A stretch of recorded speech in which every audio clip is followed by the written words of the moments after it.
예수의 심판이 마귀의 심판으로라는 제목으로 여러분에게 말씀을 전해드리겠습니다. 십자가의 이 구원을 우리가 생각할 때 참 쉽고 단순한 사건으로 우리가 생각하기 쉬운데요, 이 십자가의 구원을 이루는 이 과정을 우리가 가만히 살펴보면 그 하나님의 놀라운 지혜를 발견하게 되고, 뿐만 아니라 이 십자가의 구원이 그리 단순하지 않고 굉장히 깊은, 세상이 알 수 없는 놀라운 진리가 숨어 있다는 것을 우리가 발견하게 되는데요. 그래서 오늘 이 시간은 십자가 구원을 이루는 그 과정에서 예수님이 받으시는 이 심판이 어떻게 이루어지고 또 결과가 어떻게 이루어졌는지 우리 함께 살펴보겠습니다. 자기 십자가를 지고 나를 따르지 않는 자는 내게 합당하지 아니하다라고 말씀하시면서, 누구든지 나를 따라오려거든 자기를 부인하고 자기 십자가를 지고 나를 따라오라, 그렇게 말씀을 하셨습니다. 예수님이 말씀하셨던 그 십자가가 예수님의 십자가라고 하지 않고 자기 십자가라고 했던 겁니다. 이 자기 십자가는 무게가 아니라 믿음의 문제였던 겁니다. 그 예수님을 따라가는데 분명히 십자가는 능력이지 짐이나 부담이 아니고 무거운 게 아니라는 겁니다. 여러분, 믿음의 출발은 뭡니까? 그리스도께서 십자가에 죽으신 것은 나를 위해 죽음이 아니겠습니까? 그래서 이제는 내가 사는 것이 아니다. 예수님의 십자가의 구원은 이제는 내 안에 예수가 사는 것이다. 그게 믿음의 출발 아니겠습니까? 이게 믿음 안에 살아가는 성도들의 모습 아니겠습니까? 그러니까 내 안에 살아계신 예수님과 함께 내가 살아가는 것이 나 혼자 사는 게 아니라 예수와 함께 사는 것이 믿음이다.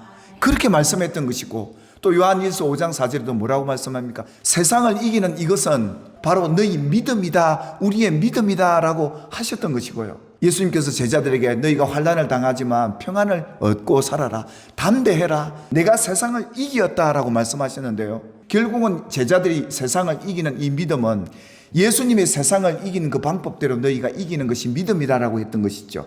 그렇다면 여러분, 예수님이 세상을 어떻게 이기셨나요? 우리는 어떻게 세상을 이길 수 있다는 말인가요? 어떤 믿음이어야 한다는 것일까요? 그것이 오늘 본문의 주제가 됩니다. 예수님의 십자가의 구원을 이루기 위해서 하나님이 창세전부터 계획과 뜻을 갖고 계셨죠. 예수님의 십자가의 구원은 어떻게 출발을 하죠? 마귀가 가룟 유다의 마음에 예수님을 팔려는 생각을 넣어주면서부터 시작이 됩니다. 예수님을 십자가에 못 박는 게 마귀의 계획이었지만, 마귀의 뜻이었지만 예수님의 십자가의 구원은 하나님의 뜻과 계획대로 이루어졌던 것입니다. 유대인들이 예수님을 잡아다가 누구에게다가 넘겨줍니까? 총독 빌라도에게 예수님을 넘겨주지 않습니까? 예수님의 그 모든 십자가의 구원이 이루어지는 데 있어서 마귀의 주도적인 계획으로 이루어지는 것 같았습니다. 그런데 그렇지 않았습니다. 총독 빌라도에게 넘겨서 예수님을 십자가에 못 박아 죽이려 하는데 그들의 계획과 뜻대로 되지 않습니다. 하나님이 간섭하기 시작하는 거죠. 빌라도가 뭐라고 이야기하느냐 하면, 유대인들의 법대로 재판해서 예수를 죽이든 살리든 너희 마음대로 해라. 빌라도가 이렇게 예수님을 도리어 그들에게 넘겨줍니다. 그러니까 유대인들이 뭐라고 합니까? 자기들은 이런 권한이 없다라고 얘기했던 것이죠. 그런데 여러분, 이 총독 빌라도가 재판에서 예수님을 신문을 하다가 깜짝 놀랍니다. 이 사람에게는 죄가 없다는 겁니다. 그들이 예수님을 어떤 죄로 고발을 했던 것이죠? 그들이 믿고 지키고 있는 율법, 하나님의 말씀으로 예수님을 고발을 했던 겁니다. 그러니까 종교적인 법이었던 겁니다. 근데 빌라도가 심판하는 기준은 종교법입니까? 세상법입니까? 세상법으로 그들은 심판을 하고 처벌을 해야 돼요.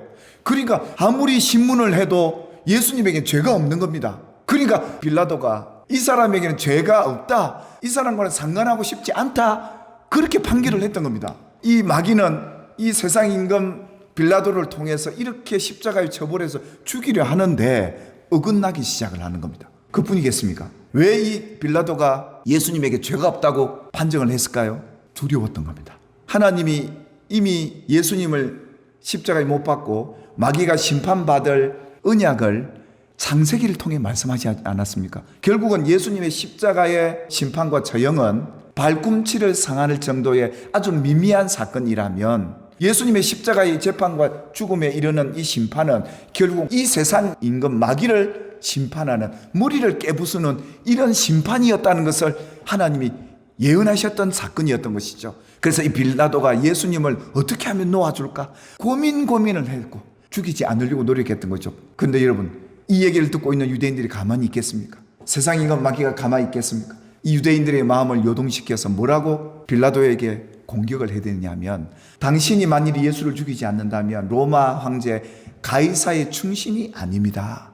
예수를 놓아준다면 반역입니다. 이렇게 백성들의 이론이 들끓었던 겁니다. 그러니 이 중간에 있는 이 빌라도로서는 너무도 난처하고 안절부절 못하고 또 아내가 꿈까지 꾸었지 않습니까?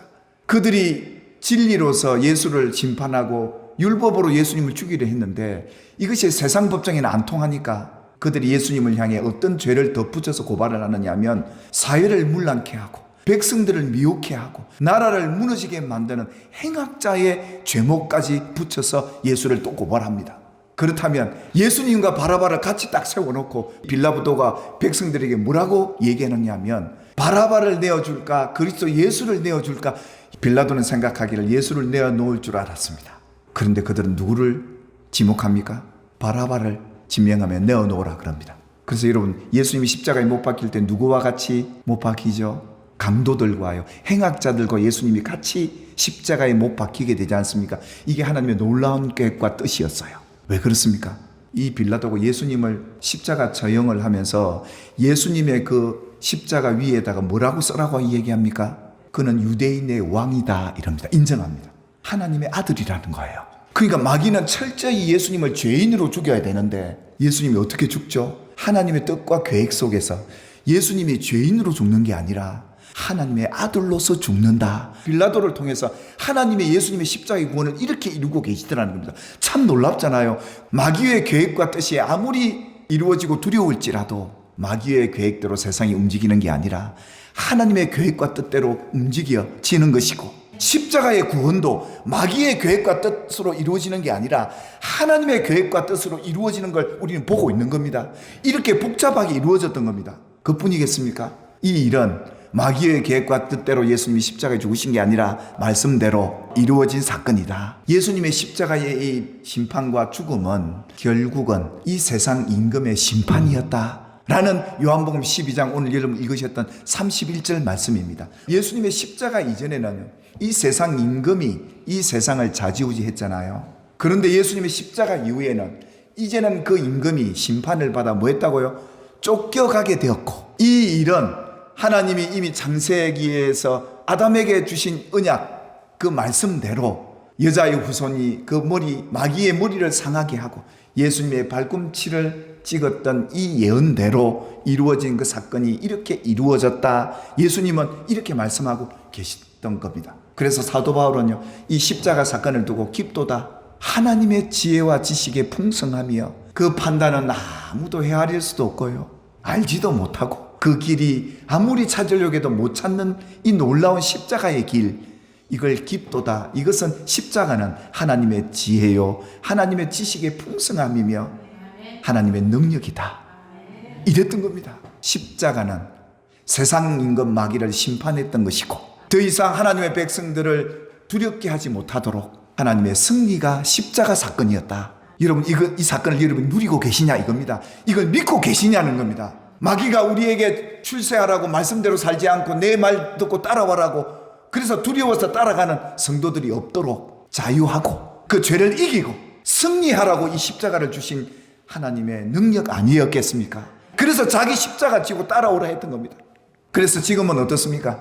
이 마귀가 아직 세상 끝이 안 되었기 때문에, 아직 머리가 완전히 박살이 안 났기 때문에 여전히 성도들을 권세 잡은 자를 통해서 우리를 두렵게 만들고 자기를 따라오게 만듭니다. 그래서 우리를 유혹하죠. 끊임없이 우리 성도들 지금도 유혹하는데 여러분 기억하셔야 합니다. 십자가 사건을 통해 세상 임금은 이미 심판을 받았고 이 세상에서 쫓겨났음을 믿으시기를 주님의 이름으로 축복합니다. 이게 우리가 세상을 이기는 믿음이라는 거예요. 여전히 마귀는요, 예수님이 말씀하셨던 것처럼 이 세상 권위와 영광을 갖고 좌지우지하고 있습니다만은 기억하셔야 합니다. 이미 심판받은 존재가 세상 임금이라는 것 우리 알고 믿고 사십시다. 그래서 죄 유혹이 올 때 우리가 이길 수 있는 이유가 바로 이건 거예요.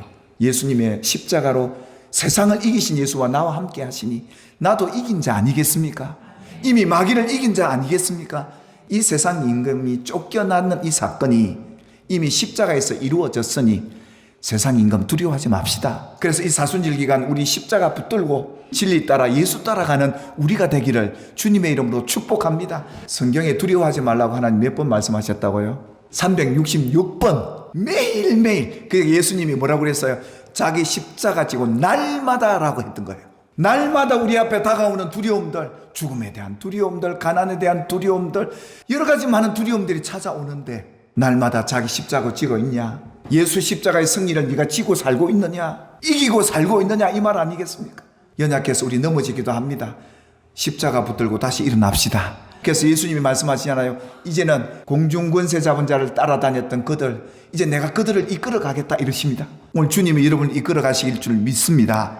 그리고 이 세상 임금을 이기신 예수와 함께 승리하는 저와 여러분이 되기를 주님의 이름으로 축원합니다.